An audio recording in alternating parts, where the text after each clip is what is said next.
Esto es Cabildeo Digital.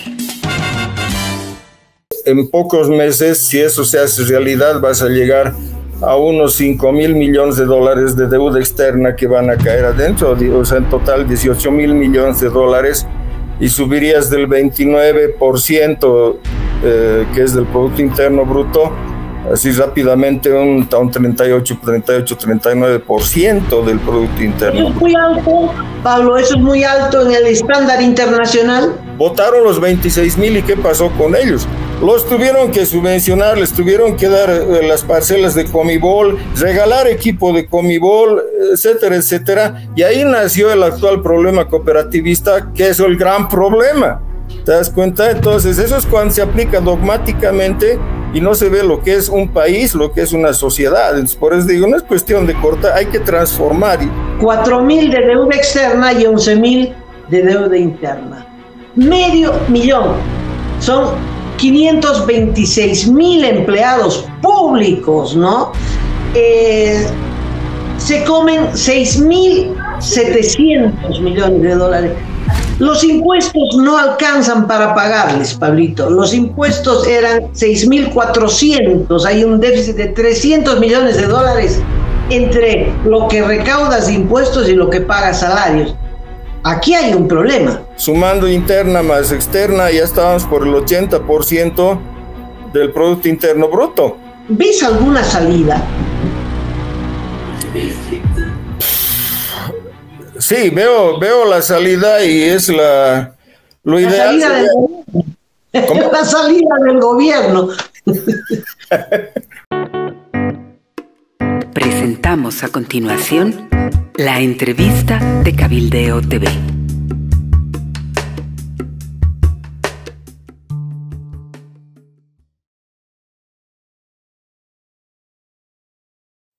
Hola, ¿qué tal? Bienvenidos. Estamos en el sector de entrevistas de Cabildeo Digital y nos acompaña Pablo Villegas del Centro de Información y Documentación de Bolivia, el CEDI. Pablo, bienvenido. Gracias, Amalia, un placer estar contigo.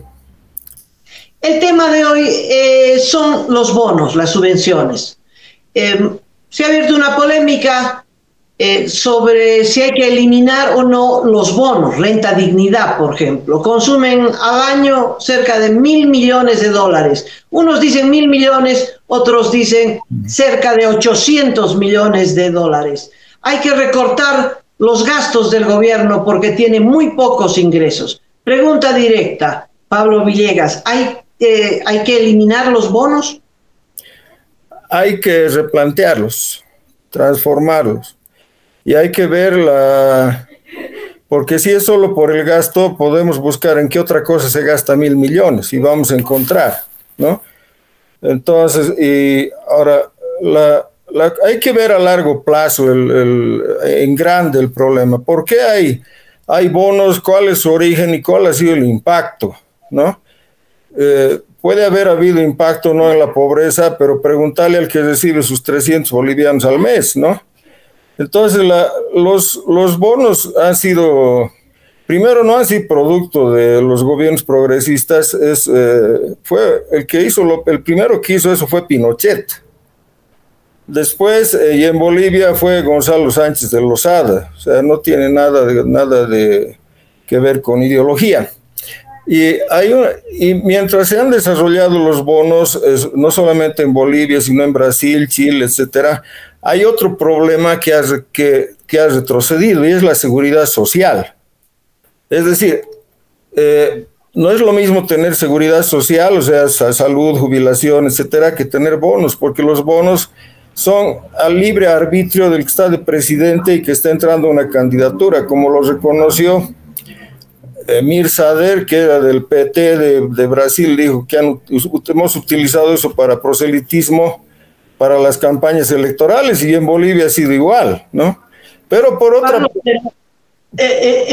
Lo concreto es que tú tienes razón. La persona que recibió el bono, los mayores de 60, a ver, quítale. Quiero ver si alguien se anima a quitar algo que ya diste. No sé, el Juancito Pinto tal vez tiene menos impacto, el bono Juana Zurduy para las madres, pero la renta dignidad que, como tú dices, la instauró Sánchez de Lozada, ya es parte de los bienes adquiridos, de las conquistas adquiridas. Mi impresión es que no hay forma de quitarlo, por más oneroso que sea. Totalmente de acuerdo, y por eso la cuestión es, no es mantenerlo por mantenerlo, sino hay que ver de qué sirve, ¿no? O sea, tienes entre los bonos, las subvenciones o los impuestos, son los tres elementos importantes aquí. Recaudas impuestos para redistribuir, y al redistribuir disminuyes las diferencias sociales, y subvencionas con el mismo objetivo. Y no es solamente disminuir las diferencias sociales lo que te da estabilidad política, sino que además mantiene sectores de la economía dentro de la economía. Por ejemplo, te digo, estaba en Guayaramerín hace un tiempo y un agricultor de los modernos como son ahora me dice, si suben los combustibles, no voy a poder comprar lo que compro, 20 litros, no sé cada cuánto tiempo, y claro, me da a entender que queda fuera de la economía. Ya, entonces, los que se preocupan por economía tienen que ver también este efecto de las subvenciones, los bonos y los impuestos, ¿no? Entonces, lo concreto es que hay que reducir los gastos. Definitivamente, en una situación de crisis, cuando los ingresos se han reducido, porque todo ha caído, y los gastos no se han modificado. El único que no se ha enterado que hay que reducir los gastos es el gobierno. Si no tocamos las subvenciones, los bonos, no las subvenciones, los bonos, porque hay otras subvenciones, ¿qué otros gastos tocarías? ¿Qué otro ítem reducirías? Hay que reducir lo que es gobierno. O sea, no estoy hablando de Estado en general, ¿no? Hay que reducir porque ya tenemos experiencia cuando se pretendió reducir, lo que se redujeron fueron servicios para la población, o sea, educación, salud, etcétera, y eso llevó a una privatización de una parte del sector, sino que hay que reducir. O sea, tienes demasiados ministerios, demasiada gente, hay muchas empresas estatales que solamente consumen, como EASBA, por ejemplo, ¿no? Entonces, haces eso y seguro que consigues haciendo eso los 1.000 millones que cuesta esto, ¿no? Entonces, pero es haciendo cuentas, o sea, no puede ser dogmáticamente esto lo cerramos porque cuesta. Entonces, también dejaremos de comprar combustibles, ¿no es cierto? Es decir, tiene que haber una visión económica de la sociedad porque esto es economía, ¿ya? Es decir, no puedes sacar gente, como dije antes, de la producción o echar a la pobreza para tener inestabilidad. Si me permites, te pongo un ejemplo de nuestra historia. ¿Qué pasó en 1985? Hace poco estaba leyendo informes, no sé si los desclasificaron recién, pero los encontré del Banco Mundial y organismos similares que asesoraron al gobierno boliviano en las reformas estructurales, ¿ya?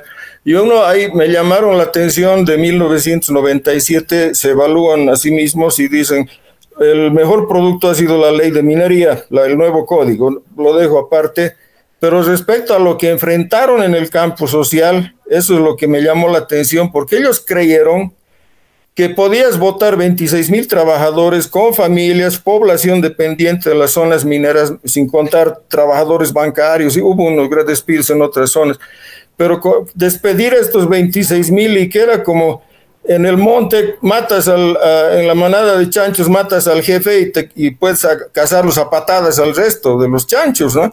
Entonces se dieron cuenta que Bolivia era un país con legislación, con constitución, con instituciones y que la sociedad civil era organizada. Entonces votaron los 26,000 y ¿qué pasó con ellos? Los tuvieron que subvencionar, les tuvieron que dar las parcelas de Comibol, regalar equipo de Comibol, etcétera, etcétera. Y ahí nació el actual problema cooperativista, que es el gran problema. ¿Te das cuenta? Entonces, eso es cuando se aplica dogmáticamente y no se ve lo que es un país, lo que es una sociedad. Entonces, por eso digo, no es cuestión de cortar, hay que transformar. Y te doy un ejemplo claro. Das el bono y van a comprar productos importados. ¿no? O das para el Juancito Pinto para que compren, no sabes si van a comprar cuadernos, pero esos fondos tienen que ir a través del Estado y ser dirigidos específicamente a lo que se quiere. ¿Te das cuenta? Entonces, por ejemplo, te doy un ejemplo que no tiene nada que ver con socialismo. En Europa los niños van a la escuela y se les da desde ropa, comida, atención médica, etcétera. No se les da bonos.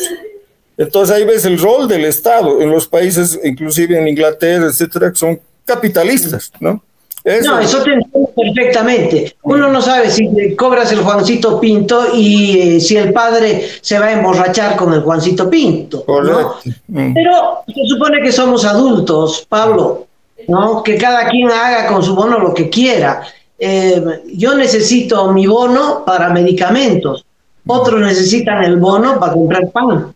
En fin, cada familia tiene, o sea, en eso discrepo contigo. Si me dicen, no te voy a dar el bono, te voy a dar acá unos papeles, unos bonos, unas tarjetas para que vayas a comprar esto de producción nacional, no me conviene. Es un poco lo que están haciendo con ¿cómo se llama? El subsidio de lactancia, ¿no? ¿Qué es lo que está subvencionando a las empresas estatales? Es un subsidio de la empresa privada a la empresa estatal, al final de cuentas. No, de acuerdo, pero te digo, lo que está mal se puede corregir, pero este sistema existe en países avanzados, ¿no? Es parte normal de la vida de sus ciudadanos. Entonces, por ejemplo, por esto digo, en la escuela puedes darles los cuadernos, y evitas un gran problema, es que hay que vivir en Bolivia. Por ejemplo, en el campo, en el área rural, en febrero, cuando van a comenzar las clases, tú estás en el área rural y puedes comprar papa tempranera. ¿Qué quiere decir? Que no está madura, no está lista, y corderos, y toda la gente está haciendo gastos fuertes, para enfrentar gastos fuertes de la escuela. Es un país que se llama socialista, etcétera, te está llevando al capitalismo más brutal porque están destruyendo parte de su producción para pagar los estudios. Entonces, podemos enfrentarlos de varias formas, ¿no? Como tú dices o como yo digo, pero ese es el objetivo, ¿no? No, en el caso del Juancito Pinto, coincido contigo. Coincido contigo. En vez de darle los 200 bolivianos, sería mejor dar almuerzo en determinadas escuelas. Es otra historia. Es otra historia. Tú decías, bueno, si hay algo que recortar es la dimensión del gobierno. Tengo este dato. El 2023, el año pasado, el gobierno gastó en sueldos 6.700 millones de dólares. 6.700. ¿Sabes que tiene más de 500.000 de empleados? No solo el gobierno central, ¿no? Gobierno central, gobernaciones, alcaldías, empresas estatales. 500.000. Son 526.000 empleados públicos, ¿no? Se comen 6.700 millones de dólares. Los impuestos no alcanzan para pagarles, Pablito. Los impuestos eran 6.400. Hay un déficit de 300 millones de dólares entre lo que recaudas de impuestos y lo que pagas salarios. Aquí hay un problema. Claro. Y te voy a dar más datos, por ejemplo, en el caso de Comibol o YPFB. YPFB tomaremos, recientemente sale el fracaso del pozo que estaban haciendo en Tariquía, y claro, Sinopec hace la sísmica, Sinopec perfora, Sinopec hace todo, y fracasan, y bueno, se van a ir más adentro a Churumas a hacer lo mismo. Entonces, yo digo, Sinopec hace todo, ¿para qué tienes empresa estatal? ¿Para que imprima contratos? ¿No? Y les pase los contratos al sector privado. Entonces, ¿para qué tanto empleado? Entonces, esos problemas son de gestión, ¿no? Claro, entonces eso hay que arreglar. Y el mismo problema tienes con todas las empresas estatales. En realidad, las empresas estatales son ventanillas de contratos, ¿ya? Exacto. Entonces, ahí está. Y ahora, ahí viene el problema. Como el sector que hace los contratos, que es una élite dentro del empresariado, caseros del gobierno, como el que ha construido, por ejemplo, el ingenio en Guanuni sin agua, y después le han dado otra vez el contrato para que le ponga agua, Entonces, como ellos son, claro, así es, ¿no? Ellos son los caseros, entonces, ¿a ellos qué les importa si encuentras gas o no encuentras? Igual cobran por hacer el agujero, y claro, al que les da los contratos y recibe, ya sabes, una bendición, entonces igual no les interesa, entonces no puede haber ese tipo de relación, entonces eso hay que corregir, pero como digo, son errores errores de gestión, ¿no? Uno de los gastos más grandes es la subvención a los hidrocarburos, ¿no? El 22.700 millones de dólares, este año se presume 1.792, están 1.700 millones de dólares, el año 22 al año 23, y este año va subiendo, a pesar de que dicen que van a hacer esto, lo otro. Y esta subvención tiene que ver con la compra de carburantes, como tú dices, y yacimientos, que debería importar carburantes, no importa carburantes, sino que da contratos, ¿verdad? Millonarios, fantástico, como tú dices. Figura, con antecedentes en todo el mundo. Esto sí, habría que pensar cómo eliminas esta subvención. Sí, pero yo insisto siempre en tener una visión más amplia porque, por ejemplo, cuando ves la historia de Argentina, se caía con una dependencia grande de hidrocarburos. ¿Y cuál era la causa históricamente? Que metieron autos privados como si fuera regalo, cuando no tenían la industria que iba a abastecer eso, ¿no? Entonces en Bolivia, si te acuerdas los decretos de nacionalización o de importación de automóviles, entonces han metido una cantidad de autos que nos ha hecho más dependientes. O sea, nunca hubo una política que calcule este problema, ¿no? ¿Cómo va a crecer el parque automotor? Que es de uso personal, además, en gran parte no es productivo, y la producción de combustibles. Y la otra cuestión es, bueno, desde el 2006, ¿qué se ha hecho para producir combustibles, para aumentar la producción? No se ha hecho absolutamente nada, ¿no es cierto? Ahora estamos ante el problema consumado, y claro, es fácil decir, hay que quitar la subvención. La subvención es que aproximadamente, la parte de subvención, ¿no? O sea, no el total del costo, son como unos 1.400, el año pasado 1.400, 1.450 millones. Y otra vez digo eso, hay que ver el Estado, todo lo que cuesta el Estado, hacer las cuentas, y a quién lo sacamos y a quién le cortamos el gasto, ¿no? Por ejemplo, tú debes estar mejor informada que yo. ¿Cuánto gasta el gobierno en propaganda? ¿No? ¿Cuánto gasta? Nos tiene el país inundado de propaganda. Entonces, por ejemplo, ahí se puede hacer esos cortes y ver cómo se arregla el problema de los... Porque hay una cosa, la Unión Europea este último tiempo ha subido enormemente la subvención a los combustibles. Todos los países subvencionan, o sea, no solo combustibles, subvencionan alquileres, aquí en Disoñar, en Europa subvencionan alquileres, etcétera, etcétera. Y entonces estamos ante esos problemas, ¿no? Pero por eso no es la cuestión de aplicar guillotina dogmáticamente, ¿no? No hay que aplicar guillotina, pero no nos podemos comparar con Europa, porque son países que también tienen muchos ingresos, muchos impuestos. Como ves, acá los impuestos no alcanzan ni para pagar la planilla de salarios. Ahora bien, tal vez lo más inteligente es aumentar los ingresos, pero el gobierno no piensa aumentar los ingresos, lo que piensa es aumentar la deuda externa. ¿Tienes algún dato, Pablo, sobre deuda externa? ¿A cuánto llega y cuánto pagamos cada año por concepto de servicio de la deuda externa? Es decir, lo que hay que pagar de capital e interés. Ya, mira, hay algo que me preocupa mucho de la deuda externa. Hemos acabado el año pasado con 13.300 millones de dólares de deuda externa. Me puedo equivocar un poco.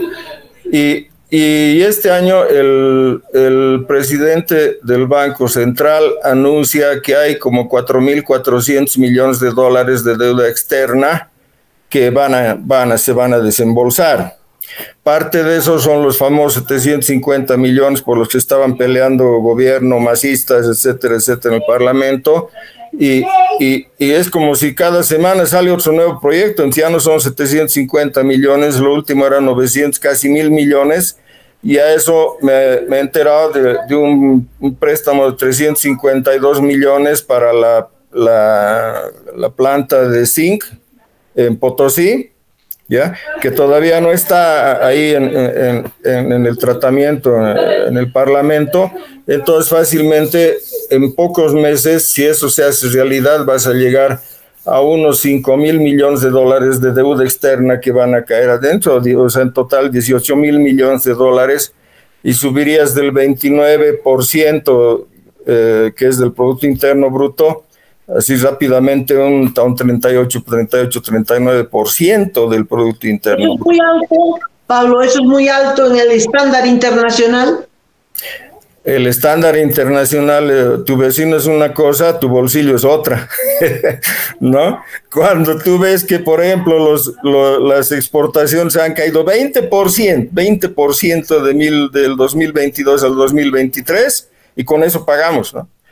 Han caído así, y cuando vas un poco más a fondo, ves que los dos responsables de esa caída son básicamente gas, y eso no va a mejorar. No vas a tener más. Dos, minerales, no va a mejorar, no vas a tener más. Claro, lo del oro va a haber más, pero esos son otro país aparte, ellos no pagan, ¿no? Entonces, no va a mejorar la situación. Entonces, ¿de dónde vamos a pagar esa cantidad? Y además tienes la deuda interna, que sin aumentar estos 4.000, casi 5.000 millones de dólares, sumando interna más externa, ya estábamos por el 80% del Producto Interno Bruto. Entonces tienes un Producto Interno Bruto que, bueno, puede subir, pero si sube es con esa deuda, porque así se... Claro. Sí. En los datos que tengo, en el presupuesto para este año, sí, se calcula una deuda nueva de 15.000 millones de dólares, 4.000 de deuda externa y 11.000 de deuda interna, que era lo que tú estabas calculando. Sí, eso es, ¿no? Entonces, Muchísimo. Claro. No. Muchísimo. Ahora lo grave es que esta deuda hay que pagar cada año, ¿no? Claro. Y este año me parece que había que pagar, cada año sube, ¿no? El servicio de la deuda externa, 1.700 también, Pablo. Para este año hay que pagar 1.700 millones de deuda externa. Es tanto como la subvención de la gasolina o de los carburantes en general. Obviamente es mucho mayor que el bono renta dignidad, ¿no? Claro, el año pasado hemos pagado, comparando con las exportaciones, el 11,1% de las exportaciones, pero habías tenido una caída fuerte de las exportaciones. Si esa caída se mantiene a ese ritmo, entonces eso estaba calculando, va a llegar al 14% de las exportaciones. ¿Ya? Entonces, porque ahí está, porque de ahí pagamos, ¿no? Desde ahí es de donde saca para pagar, entonces eso va a ir subiendo, y ahí no estamos contando toda esa montonera de plata de la que hemos dicho que va a llegar. Entonces la situación es grave, ¿no? Pablo, tú ves, para cerrar, queda claro que hay muchos gastos, mucha subvención, y no hay una fuente de ingresos. Si la fuente de ingresos es la deuda externa, estamos fritos. Eso puede salvar la coyuntura, pero no salva la economía, ni siquiera a mediano plazo. ¿Ves alguna salida? Sí, veo la salida, y es lo ideal. La salida del gobierno. Eso yo creo, el plan de endeudamiento externo que tienen es el mismo que querían utilizar con el corazón energético de Sudamérica. Es decir, puro endeudamiento, y con la esperanza de que eso mueva la economía, haga subir el Producto Interno Bruto. O sea, habíamos vivido más de una década con recursos en gran parte propios, desperdiciados, pero hizo mover el país, y ahora hacer lo mismo con endeudamiento, con la esperanza nada económica, nada racional, de sobrevivir una década más haciendo girar el país con esa plata. Entonces, ¿qué es lo que estás viendo? No hay una idea de un plan económico, es un plan de poder, es para quedarse en el poder y después ver qué se hace. Ese es el problema. Ahora, ¿qué se debía hacer? Lo ideal sería, aquí viendo nuestra historia, cuando había esas reuniones de partidos, se reunían, consensuaban, aunque no nos gustaba el resultado, pero algo así. Pero estás con un sector que no quiere negociar, no quiere hablar y tampoco tiene la capacidad, ¿no? No tiene la capacidad. Entonces, lo que yo me temo es que esto podría llevar a lo que ha llevado en el país muchas veces, o sea, el 2003, etcétera, o el 2010, cuando la gente salió a la calle y paró el gasolinazo, ¿no? Entonces, eso, pero después si hubiera un gobierno racional, etcétera, pues para mí la cuestión es eso, ¿no? Hacer los cálculos, ver qué puedes cortar, y el objetivo de reducir el Estado es hacerlo eficiente, ¿no? Hacerlo eficiente y elaborar un programa económico, no un programa económico de 20 años, ¿no? Y esto no es porque lo que oigo para muchos es llegar a candidatos, es llegar al gobierno y cerrar todo y dejar todo en manos del sector privado. Entonces llegan para no gobernar. Entonces yo creo que tiene que ser una confluencia entre sector estatal y sector privado, ¿no? Especialmente los que no han mamado de la vaca todos estos años, ¿no? Y sectores pequeños. Sí, el plan económico es un plan productivo, ¿no? Exacto. No puede ser un plan de endeudamiento. Exacto. Y lo que aquí es un plan productivo. Muy bien, o sea, totalmente de acuerdo, porque, por ejemplo, lo que se hizo en el 1985 fueron planes monetaristas, ¿no? Pero te quedas sin aparato productivo. Es por eso que la deuda externa continuó creciendo y creció más que de la ODP, y todo el tiempo ha seguido creciendo. Entonces tiene que ser un aparato productivo, pero no ese discurso, porque no es otra cosa de sustitución de importaciones que no tiene ninguna estrategia. O sea, porque cuando tú ves, yo veo, digamos, las estadísticas de importación, ahí veo qué es lo que tengo que sustituir, ¿no? Entonces agarro los sectores más estratégicos, y uno que se está comiendo el presupuesto es la importación de combustibles, por ejemplo. Entonces, claro, ¿y qué están haciendo para sustituir eso? Absolutamente nada. Están dando plata a su militancia. Entonces necesito bueno, no quiero alargarme más, ¿no? No, está claro, está claro. Y solo de comentario de pasada, y con eso cerramos, Pablo, el plan para sustituir la importación de carburantes es hacer biodiesel, ¿te parece? Igual en este caso hay que ver costos, ¿no? Hay que hacer números. ¿Cuánto estás pagando? Por si vas a pagar más de lo que costaría importar, mejor importas, ¿no es cierto? Pero yo digo, hay un problema más grande, y no es mi idea, me han planteado varios cuando hablamos del problema de Bolivia con otra gente de afuera, dicen, ¿y por qué siguen exportando su gas? ¿Por qué no guardan para ustedes? Claro, y obviamente si paramos, nos hemos hecho tan dependientes de eso que tienes que plantear otro modelo económico, ¿no? Entonces, pero así es complicada la situación, ¿no? Bueno, Pablo, una conversación para pensar, para meditar. Aquí se necesitan soluciones y todavía no se han formulado, y menos por parte del gobierno. Vivir de la deuda externa me parece que nos lleva a un barranco, ¿no? Nos lleva a un precipicio. El endeudamiento no es una solución económica.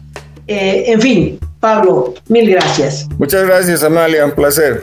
Hasta luego. Hasta la próxima.